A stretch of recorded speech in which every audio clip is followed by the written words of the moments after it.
장림주일 마지막 주일이면서도 성탄 주일입니다. 예수님을 기다리는 설렘의 절정에 이르는 그러한 주간이기도 합니다. 성탄주일 우리 아침에 서로 다시금 샬롬으로 평화를 주시는 주님께 우리 영광을 드리면서 인사 나눕니다. 샬롬으로 축복할까요? 샬롬. 샬롬. 네, 우리 함께 이런 인사했으면 좋겠습니다. 예수 그리스도의 오심을 소망합니다. 예수 그리스도의 오심을 소망합니다. 시작. 예수 그리스도의 오심을 소망합니다. 예. 우리의 구주 되시는 예수 그리스도는 평강의 왕이시고 인류의 소망이 되십니다. 이 기쁜 소식을 제일 먼저 전해드린 사람은 바로 나사렛 동네에 사는 마리아라는 여자였습니다. 마리아는 요셉과 약혼한 사이라고 했습니다. 약혼한 사이, 결혼을 앞두고 있는 처녀를 얘기합니다. 그 당시 이스라엘이 지켰던 율법에 만약 약혼한 사이라 하더라도 결혼식 하지 않고 아이를 만약에 가졌다 혹은 아이를 낳았다 그러면 율법에 의해서 간음죄에 해당돼서 돌에 이렇게 맞아 죽게 되는 엄청난 환란을 당하게 되는 것입니다. 그래서 하나님께서 마리아에게 성녀로 잉태시키려고 계획을 가졌다고 얘기합니다. 그것은 죄인을 구하려고 하신 하나님의 계획이고 당시 사람들에게 감당하기 힘든 그러한 메시지일 것입니다. 처녀가 애를 낳겠다. 요즘 시대에 어쩔 줄 모르지만 그 당시에 만약에 처녀가 아이를 낳았다는 그 소식 한 번으로 그 사람은 죽음을 당하게 되는데 천사가 와서 너에게 잉태할 거라고 얘기했으니까 얼마나 당혹스러웠겠습니까? 목숨을 담보로 마리아는 지금 천사와 얘기를 해야 되는 상황이 되었습니다. 이처럼 하나님은 예수 그리스도를 세상에 보내실 계획을 가지시고 그 일을 가브리엘 천사를 통해서 마리아에게 또 요셉에게 알려줍니다. 그리고 그 소식을 들은 이 두 사람 참으로 놀랄 수밖에 없다고 오늘 성경은 얘기하고 또 우리가 그 상황에 따라서도 놀랄 수밖에 없습니다. 그러나 마리아 생각해 보십시오. 얼마나 믿음이 좋았습니까? 이 모든 희생을 감수하고도 하나님께서 하시는 일이라 하면 제가 능히 하겠나이다. 그렇게 받아들이게 됩니다. 저는 오늘 예수 그리스도의 탄생을 기다리는 우리의 마음 자세, 본문에서 마리아가 또 하나님께서 우리에게 무엇을 생각하게 하고 또 우리가 이 시점에서 어떤 은혜를 함께 나누어야 될까 세 가지로 생각을 해보려고 합니다. 첫째로 성탄을 맞이하는 성도의 마음은 겸손한 것입니다. 본문 28절에 가브리엘 천사가 마리아에게 찾아와 은혜를 받은 자여 평안할지어다. 주께서 너와 함께 하시도다. 그런 얘기를 할 때 마리아는 사실 문자적으로 깜짝 놀랐다고 하는데 아마 기절할 것 같이 놀랐을 것입니다. 왜냐하면 천사가 찾아온 것도 큰일인데 하나님께서 함께 하신다니 도저히 감당할 수 없는 은혜였습니다. 그때 마리아는 겸손히 자신을 주의 계집종이라고 낮추어서 자신을 하나님 앞에 고백합니다. 여러분, 이처럼 마리아가 하나님의 은혜를 입은 것은 겸손했기 때문입니다. 마리아의 겸손을 통해서 하나님은 온 인류의 구원자가 되시는 그리고 기적과 같은 놀라운 역사를 만들어냅니다. 여러분, 겸손하지 못한 자에게는 하나님의 은혜가 결코 임할 수 없습니다. 겸손하지 못하면 하나님께서 주시는 말씀조차도 귀에 담을 수 없는 우리의 심령이 되고 마는 것입니다. 만약 마리아가 자신의 안위를 먼저 생각하고 자신의 신변에 걱정을 했다 하면 아마 하나님의 뜻을 받아들이지 못했을 것입니다. 마리아는 자신을 미천한 계집종이라고 했습니다.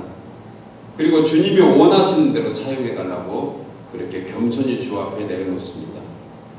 당시 종은 주인을 위해서라면 어떤 일이라도 하는 신분을 바로 종이라고 얘기합니다.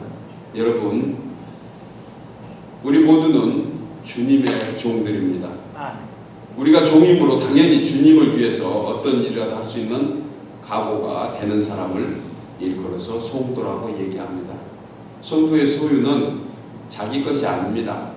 성도는 내 것인 것 같은 것을 깨달아서 뒤늦게 주님 것이라고 고백하는 사람이 성도인 것입니다. 우리 주님이 가장 기뻐 받으시는 그 주님의 소유가 무엇일까요? 주님은 우리 앉아있는 우리 모두를 주님이 받기를 원하십니다. 우리를 받기를 원하세요. 우리의 무슨 환경을 받고 우리의 무슨 조건을 받으려고 하시는 것이 아니고 우리 자신을 주님은 기뻐하신다는 것입니다. 여러분, 만약에 내 자신이 높아지고 내 마음이 하나님을 떠나게 됐을 때는 벌써 우리 심령 속에 교만이 생길 수밖에 없습니다. 야고보서 4장 6절 이하에 하나님이 교만한 자를 물리치시고 겸손한 자에게 은혜를 주신다고 하셨습니다. 그런즉 너희는 하나님께 복종하라. 겸손은 사실 내 선택이 아니고 하나님 앞에서 복종하는 것이 바로 겸손한 마음이라는 것이에요. 여러분, 그러므로 이제 우리 곁에 오실 예수 그리스도를 받아들이기 위해서는 먼저 우리가 누구인지를 알아야 합니다. 내가 누구인지를 알지 못하면 우리 심령은 결코 겸손해질 수 없습니다. 우리는 쉽게 환경 탓하고 남의 탓하도록 만들어져 있습니다. 무슨 일이 생기면 바로 그것 때문이야, 바로 그 사람 때문이야, 그때 그래서 그렇게 됐어라고 얘기합니다. 그러나 하나님이 기뻐하는 심령은 바로 나에게 문제가 있다고 생각하는 사람들, 내 허물과 죄 때문이라고 얘기하는 사람들이 하나님 앞에 겸손한 그러한 심령이 될 수 있는 것입니다. 그럴 때 주님이 그 가운데 임재할 수 있습니다. 자신을 낮추고 주님이 쓰신다 할 때 나를 주께 드리나이다 하는 겸손한 자세로 경배할 때 성탄의 은총이 모인 우리 모든 심령에 더욱더 충만해질 줄 믿습니다. 두 번째로 성탄을 맞는 성도의 마음은 순종하는 것입니다. 천사의 소식을 들은 마리아는 본문 34절에서 나는 남자를 알지 못하니 어찌 이 일이 있으리까. 그때 가브리엘 천사는 하나님의 모든 말씀은 능치 못함이 없느니라 대답해 줍니다. 그는 전능하신 하나님이라고 얘기해 줍니다. 말씀하실 때 마리아가 이렇게 대답합니다. 여러분, 이 얘기는 정말 성도된 우리에게 귀담아 들어야 합니다. 본문 38절을 보니까 말씀대로 내게 이루어지이다. 아멘입니까? 말씀대로 내게 이루어지이다. 주님이 가장 기뻐하는 순종의 믿음, 그것은 주님, 제가 지금은 이해가 되지 않습니다. 지금은 이해되지 않지만 그래도 주님이 말씀하시면 말씀대로 이루어질 줄 믿습니다. 이 고백이 주님을 기쁘게 합니다. 우리 다 같이 따라서 할까요? 말씀대로 내게 이루어지이다. 말씀대로 내게 이루어지이다. 아멘. 네, 말씀대로 내게 이루어지리라 하는 그 고백 하나만 가지고도 주님은 우리 마음 속에, 우리 심령 속에, 우리 환경 속에, 우리의 가정에, 우리의 일터에, 우리 교회에 역사하는 줄 믿습니다. 아멘. 여러분, 어떻게 처녀인 자신에게 잉태된 사실을, 그것도 그 사실을 알려주면 목숨이 위태로워지는 상황인데도 불구하고 그것을 받아들일 수 있을까요? 이것은 인간의 머리로 좀처럼 계산되고 좀처럼 결론질 수 없는 상황일 것입니다. 인간이 어떻게 이해를 할 수 있겠어요? 너가 아기를 낳을 것이다. 저는 남자하고 자본 적도 없는데요. 그래도 낳을 거야. 그러면 아마 누구든지 인간적인 생각으로 아마 그 계산을 해볼 것입니다. 얘기한 사람에게 아마 저 사람 미쳤다고 또 얘기할 것입니다. 그런데 마리아는 어떻습니까? 마리아는 하나님의 말씀이 그러하면 그리 될 줄 믿는다고 얘기했습니다. 여러분, 믿음은 머리로 계산하는 것이 아닙니다. 믿음은 내 지식이나 경험으로 생각하는 것이 아닙니다. 믿음은 현실을 보고 그것을 판단하는 것이 아닙니다. 믿음은 하나님의 말씀을 쫓아가는 것이에요. 앞뒤 상황을 재는 수학 공식이 아닌 것입니다. 마리아는 하나님을 믿기에 어떤 값비싼 대가도 각오했던 것입니다. 가족들의 따가운 시선이나 친구들의 비웃음도 살 수 있을 것입니다. 이웃들에게 조롱당하고 또 친구들로부터 멀리 또 혹은 어떤 사람부터 저주받을 수도 있을 것입니다. 그럼에도 불구하고 믿음으로 그는 순종했습니다.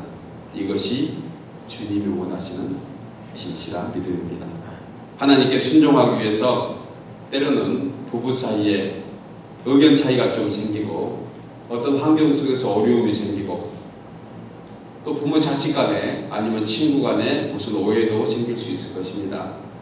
때로는 예수 믿는다는 이유 때문에 어떤 손해도 볼 수 있을 것입니다.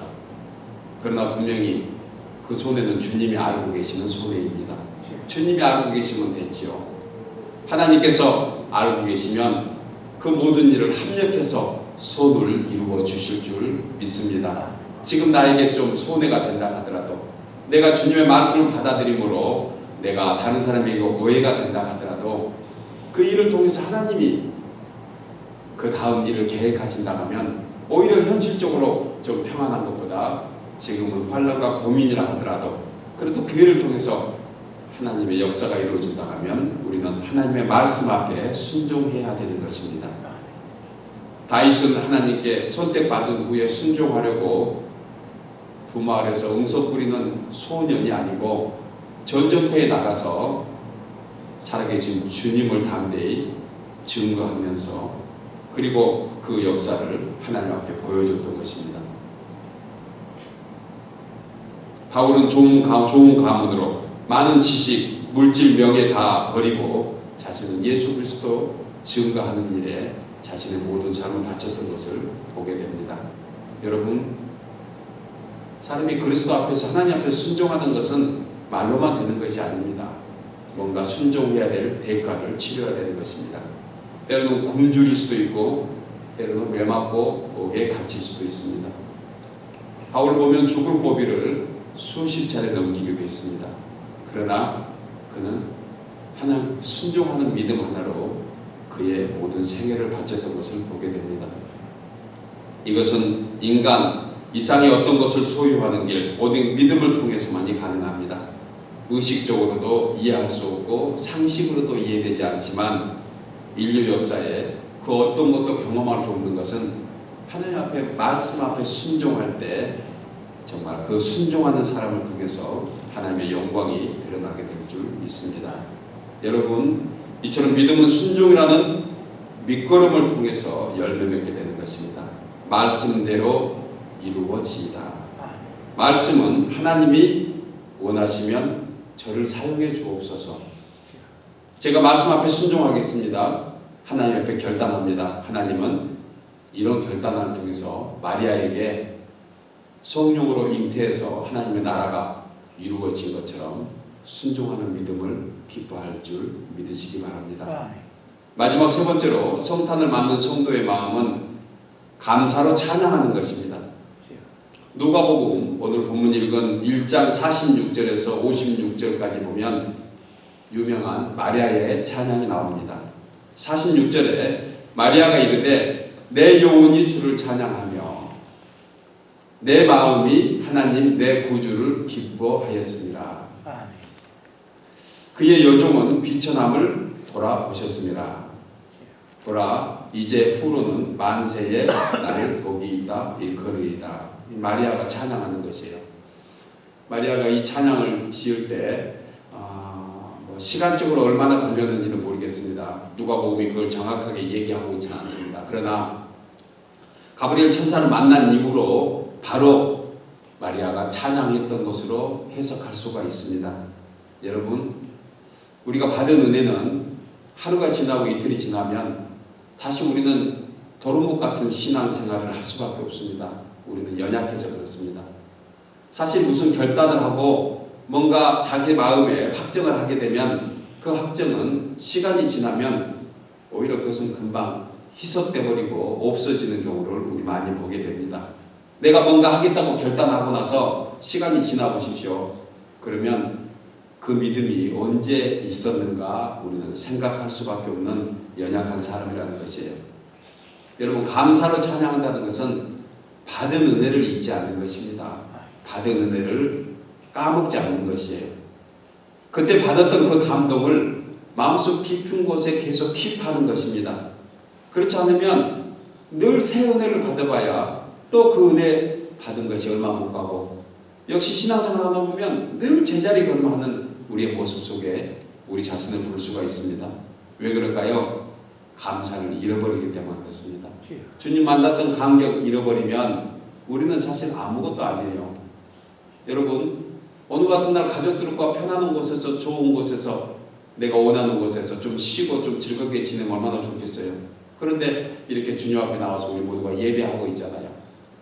왜 그래요? 하나님의 은혜가 있는 줄 알고 믿고 나온 거거든요. 이런 사람들에게 하나님께서는 특별한 말씀을 통해서 은혜를 주시는데, 이 은혜, 이것을 마음속에 간직하지 못하면 아무 의미 없는 예배밖에, 아무 의미 없는 말씀밖에 될 수 없다는 것입니다. 여러분, 저는 이 은혜를 표현하는 것을 찬양이라고 말씀드리고 싶습니다. 마리아가 가브리엘 천사를 통해서 하나님의 은혜를 입은 자라고 확정받았을 때 그는 만세에 내가 복이 있다고 고백했습니다. 여기 있는 모두는 오늘부터 만세까지 복이 있는 사람인 줄 믿습니다. 아멘. 마리아의 영혼이 기쁨에 충만할 때 그는 찬양했습니다. 왜 그의 마음이 충만했을까요? 하나님이신 예수 그리스도를 자신의 구주로 영접하는 순간 그의 마음은 풍족함을 입었습니다. 또한 죄와 허물로 가득한 자신을 버리지 않고 찾아오신 그 주님을 그가 만났을 때 그는 심령에 기쁨이 충만하다고 했습니다. 여러분, 이 사실을 믿을 때 우리의 영혼의 깊은 곳에서 저절로 감사의 찬양이 나올 줄 믿습니다. 예수 그리스도 이 땅에 왜 오셨습니까? 바로 우리의 허물과 죄를 용서하러 오셨습니다. 우리에게 천국 백성 되도록 오셨습니다. 이 땅에 사는 것으로 끝나는 것이 아니고 장차 나타날 그 영광의 천국을 소망하도록 이 땅에 오신 그 주님, 얼마나 감사합니까? 이 얼마나 놀라운 고백이고 찬양입니까? 생각해 보십시오. 자신은 이제 약혼한 사이로 자신이 잉태한 이후에 아이를 거의 10개월 동안 품고 있어야 되는데 밖에 나가는 것도 자유로지 못할 것입니다. 누구 만나서 너 결혼식도 안 했는데 어떻게 아이를 가져서, 그렇게 얘기할 때 마리아는 뭐라고 얘기하겠습니까? 밥을 많이 먹어서 배가 부른 거야? 아이를 가져서 배가 부른 거야? 아마 때로 질문하는 사람들에게 대답하기도 곤란한 그런 상황에도 불구하고 마리아는 찬양했습니다. 감사했어요. 저는 언제부터 성령으로 마리아가 잉태됐는가, 언제부터 은혜 받은 자로 확정됐는가 저에게 만약에 물어보신다면 아마 마리아가 하나님의 은혜를 입고 감사 찬양하는 순간 하나님의 말씀이 그 심령 속에 역사했다고 해석하고 싶습니다. 여러분, 우리 각자 모두에게 주신 은혜는 다 다릅니다. 그러나 그 받은 은혜를 감사하면서 찬양하면서 우리 하나님께 영광 돌릴 때 그때 비로소 그 받은 역사들이 하나님 앞에서 이루어질 줄 믿습니다. 여러분, 현실적으로는 어둡고 고통스럽고 때로는 힘들어서 찬양이 안 나올 수도 있습니다. 찬양보다는 우리는 불평이 먼저 나오도록 되어 있습니다. 그러나 결국 하나님의 자녀는 소망을 잃지 말아야 합니다. 예수님께서 이 땅에 오신 것은 우리에게 소망을 주시려고 오셨기 때문입니다. 장차 예수께서 오셔서 이 어두운 세상을 밝혀주시고 정말 혼탁한 답답한 내 마음속에 광명의 빛으로 임해주신다고 말씀하셨습니다. 여러분, 혹여 세상이 세상이 불공평하다고 생각하십니까? 그것은 악한 사탄 마귀가 하는 짓이고 하나님은 그래도 공평하게 우리 가운데 은혜를 베풀어 주십니다.